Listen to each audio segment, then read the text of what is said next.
कलयुग में जितने धर्म के दूसरे साधन हैं, समझना भैया थोड़ा, हम दान करें, हम गौ सेवा करें, हम मंदिर बनाएं, हम गरीब कन्या का विवाह करें, हम किसी दीनहीन की सहायता करें, हम यज्ञ अनुष्ठान करें, जितने भी साधन हैं इस कलयुग में महाराज वो सब 2 नंबर पे हैं। सारे साधन 2 नंबर पे हैं। ये निश्चित है कि यदि हमने कोई धर्म कर्म अच्छे काम किए हैं, सत्कर्म किया है, यज्ञ अनुष्ठान किए हैं, तीर्थों की यात्राएं करी हैं, तो हमको उसका फल मिलेगा। इसको कोई नहीं टाल सकता, मिलकर के रहेगा। लेकिन कब मिलेगा इसकी गारंटी नहीं है। पर कथा के विषय में महाराज समस्त शास्त्रों में लिखा, गोस्वामी जी महाराज लिखते हैं कि यह कलिकाल न साधन दूजा, जोग यज्ञ जप तप व्रत पूजा। बोले क्या है इस कलयुग में साधन, क्या है भगवत प्राप्ति का? कलयुग केवल हरि गुण गाहा, और गावत नर पावहि भव था। कलयुग में केवल भगवान की कथा सबसे सरल मार्ग, सबसे सुगम मार्ग। कोई कहे कि ये कलयुग पापों की जड़ है, मलिनताओं की खान है, यहाँ तो पाप होते हैं, यहाँ तो पापी व्यक्ति आगे बढ़ रहा है, बहुत सारे प्रश्न सुनने को मिलते हैं। आप लोगों को सावधान करें कि कलयुग जैसा सरल साधन नहीं है भगवत प्राप्ति का महाराज। जितना सरलतम साधन इस कलिकाल में है दूसरे युग में नहीं है। सतयुग में भगवान को यदि रिझाना रहे तो ध्यान प्रथम युग, और ध्यान लगाना पड़ता था तो कैसा? बोले 1-1 लाख वर्ष की समाधि ध्यान में बैठ जाते थे, तब जाकर भगवत प्राप्ति या भक्ति मिलती थी। त्रेता में भगवान को रिझाना रहा तो यज्ञ करना पड़ा, द्वापर में अर्चन पूजन करना पड़ा। लेकिन ये कलयुग में तो महाराज कोई आवश्यकता नहीं है। कलयुग में केवल भगवान की कथा और भगवान का नाम इस कलिकाल से हमें पार लगाने वाला है महाराज। कथा रस को प्रेम के साथ, लालसा के साथ, उत्कंठा के साथ में अपने हृदय भवन में उतारे। और कथा कितनी महत्वपूर्ण है यह बताने के लिए महाराज श्री हनुमान जी ने एक लीला करी। भगवान शंकर के रुद्र अवतार, 11वें अवतार, आप आगे हनुमान जी की कथा भी सुनेंगे कि कैसे भगवान भोलेनाथ हनुमान बनकर के इस धराधाम पर आए। बोले जब त्रेता में भगवान नारायण रामावतार में आए और भगवान भोलेनाथ ने हनुमान जी के रूप में अवतार लिया, जब लीला पूरी हो गई, जब लीला पूर्ण हो गई महाराज, और भगवान वापस जाने लगे धर्म की स्थापना करके, अधर्म रूपी रावण को भगवान ने हटा दिया, अमलात्मा बिमलात्मा महात्माओं के मनोरथ को पूर्ण कर दिया। उसके पश्चात जब भगवान पूरी लीला करके साकेत जाने लगे तो भगवान ने पहले अपने परिकर को भिजवाया। ध्यान दे, भगवान ने शत्रुघ्न जी को भेजा, भरत जी को भेजा, लखन जी को भेजा, और साथ में जितने देवी देवता नाना प्रकार के अवतार में आए थे उनको सबको भेजा दिया। अब आखिरी में भगवान ने हनुमान जी से कहा कि हनुमान चलो, लीला तो पूरी हो गई, अब आगे चलना है, चलो वापस धाम को। तो पहली बार श्री हनुमान जी महाराज के जीवन में वो समय आया, तब हनुमान जी ने भगवान को मना कर दिया कि मैं आपके साथ नहीं चल पाऊंगा। हनुमान जी तो ऐसे भक्त थे भगवान के कि भगवान श्री राम के मन में कोई संकल्प उठता था, कोई बात आती थी और हनुमान जी उसे कर देते थे। दास बनकर के भगवान की सेवा करी श्री हनुमान जी ने।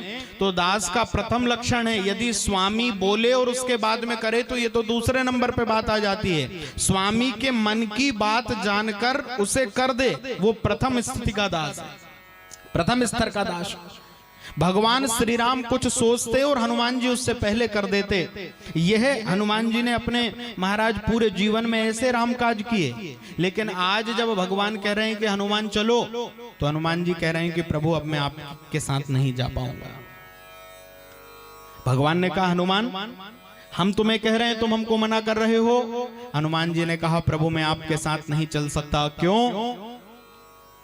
तुम तो मेरे बिना एक मिनट एक पल नहीं रहते। तो हनुमान जी ने बड़ी अच्छी बात कही। हनुमान जी ने कहा, प्रभु साकेत में आपके साथ इसलिए नहीं चल रहा हूं क्योंकि साकेत में आप तो मिलोगे पर आपकी कथा मिलने वाली नहीं है।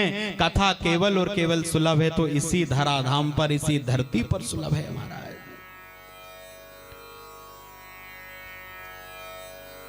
और उस कथा को सुनने के लिए श्री हनुमान जी आज तक धराधाम पर महाराज रहे हैं। कलयुग के साक्षात देवता हैं।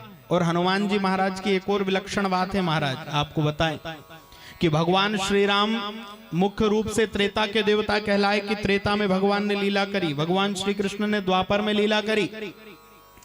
पर श्री हनुमान जी के लिए मानसकार गोस्वामी जी महाराज ने लिखा कि चारों जुग परिताप तुम्हारा, चारों जुग परिताप तुम्हारा, चारों जुग परिताप तुम्हारा, चारों जुग परिताप तुम्हारा, है परसिद्ध जगत उजियारा, है परसिद्ध जगत उजियारा, चारों जुग परिताप तुम्हारा, है प्रसिद्ध जगत उजियारा। सतयुग त्रेता द्वापर कलयुग चारों युगों में जिनकी महिमा है।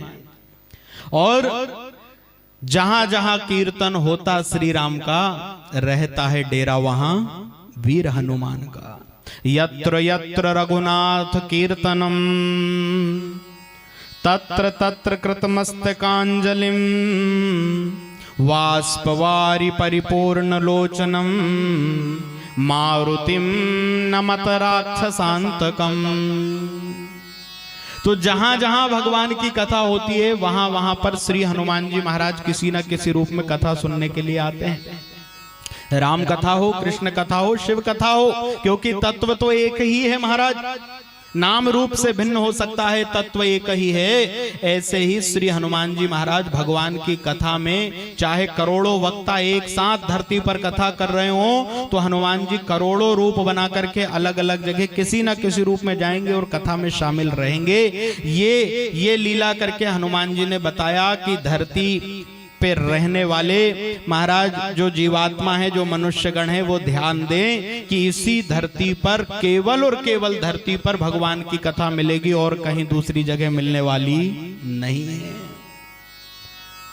बैकुंठ में भगवान मिल जाएंगे, साकेत में भगवान मिल जाएंगे, ब्रह्मलोक में ब्रह्मा मिल जाएंगे, शिवलोक में भगवान भोलेनाथ मिल जाएंगे, पर कथा कहीं मिलने वाली नहीं है। कथा यदि देवताओं को भी सुनना होता है ना, तो वो देवता जो महाराज स्वर्ग के राजा इंद्र हैं, उनके साथ जो देवता गण हैं, उन्हें भी कथा सुनना हो तो इसी धरती पर आना पड़ता है। इसलिए तो महाराज देवताओं से भी श्रेष्ठ देह मनुष्य की बताई। लेकिन हम लोग मनुष्य देह पाकर यदि भगवान की कथा से वंचित रह जाएं तो बताओ अपने स्वयं के साथ ये अन्याय है कि नहीं?